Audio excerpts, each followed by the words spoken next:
Everybody likes drama, but nobody wants to admit it. Hello friends and comrades, and welcome to my new video. In today's video, we are going to talk about the primordial drama Vtuber channel. Meet Narukami Sabaki. In the Vtuber community, he is like Voldemort, the one whose name shall not be spoken. But why is that? Well, in order to explain, we'll have to start from the beginning. Narukami made his first appearance with a post on Twitter. He introduced himself as a judge who came to this community to expose all of its dirty secrets.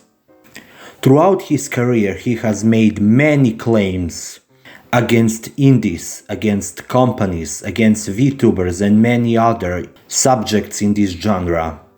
Most of the claims he made were simply untrue or highly fabricated, but sometimes he would actually get it right. He was like a blind man with a shotgun who would hit a target from time to time. And he became very popular very quickly. And understandably so, because main reason he existed was to talk about drama and expose hidden stories in the Vtuber community. At least that is what he claimed to do. In the JP community, he has many different nicknames like Leech, Rat, Parasite, etc. In the English community, however, he is known as Japanese version of Keemstar. But you're probably wondering, what is the difference between somebody like him and Kore, for example? Well, Kore is too big, too brand safe. And also, Kore talks about those topics who are relevant, who are mainstream. So you needed somebody who would go beneath the surface to find the juiciest stories who are not available to the general public. Unfortunately, those stories were mainly hoax, lies, rats, and speculations. But no matter how hated he was, how much people despised him, his channel grew, and he was getting bigger and bigger each day. Because the content he provided wasn't available anywhere else. The JP community described him as a loose-tongued, sly, slimy, and manipulative man who would try to do anything to get views. The main problem with his content, however, was this. He would go to Japanese threads, 2chan, 4chan, for example, and find the most ridiculous speculations, stories and information, then post them on his channel and claimed to be true. And by doing this, he has done some of the most irreversible damage to many different Vtubers and companies alike. The first major controversy he found himself in was when he accused two Vtubers, those Vtubers being Penaut and also Ponpoko, of being a corporate Vtubers. He made his expose video and posted it online. After that, those two Vtubers got an insane amount of backlash. But all of this information was not true in the slightest.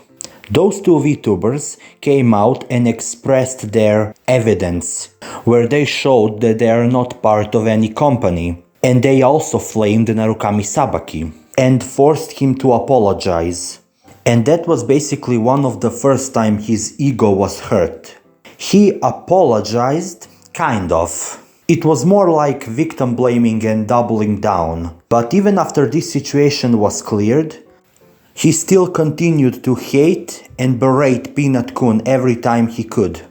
And at this time he was still a very small creator, but he still had an influence. Basically, in his early days, when his channel was still small, he made a rumor that forced some Nijisanji members to step down from the league tournament, in order not to cause troubles to other contestants and organizers. Oh, but this is not all. This man did so much more. Back in the day when Hololive started catching the attention of the global community, he presented some interesting evidence, quote-unquote, calling the Hololive management a slave-owning company who overworks their talents and doesn't pay them. And the evidence he used revolved around Matsuri and Botan, who didn't stream that month, where he basically said that the reason why they don't stream at the moment is because they are overworked and they're sick from it. And Matsuri and Botan both came and disproved everything. But people did believe him in the start, because nobody of us knows what Hololive contracts look like. And we know that Hololive is based on the idol industry. And you know how unlivable, parasitic, and horrible that industry is. So he had a potential, a chance to be right. And that's why many people believed him. Right now I'm sure that many Hololive members have much better working conditions. Because if Hololive tried to screw some member over, the entire community would tear them down. Because they love those idols so much. But don't worry, my friends, there are still more. For example, Tsukishi Takaro, ex-Holostars member, was accused of cheating on his wife with Sakura Miko. His wife came out and disproved everything, while Narukami claimed that she was lying. He accused Kizuna Ai of being pregnant, and the reason why her clones exist is to cover her pregnancy, because she was getting an abortion. And let's not even talk about how Sony is going to acquire Nijisanji. Like, this dude just makes lies. And the amount of garbage that comes from his mouth is incredible.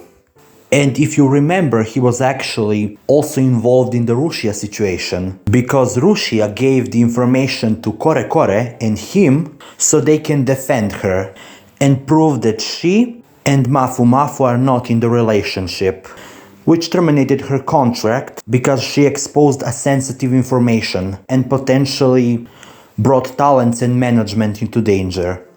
The funny thing is that every time somebody accused him of fabricating his information, he would say that his informations come from the trusted source and how he has spies in each company. But let's talk about one controversy where he was actually right. The Mel stalking situation. For those who don't know, Yozora Mel was stalked by a certain person, and that person had access to her personal information, like her phone number, address, full name, and many other informations.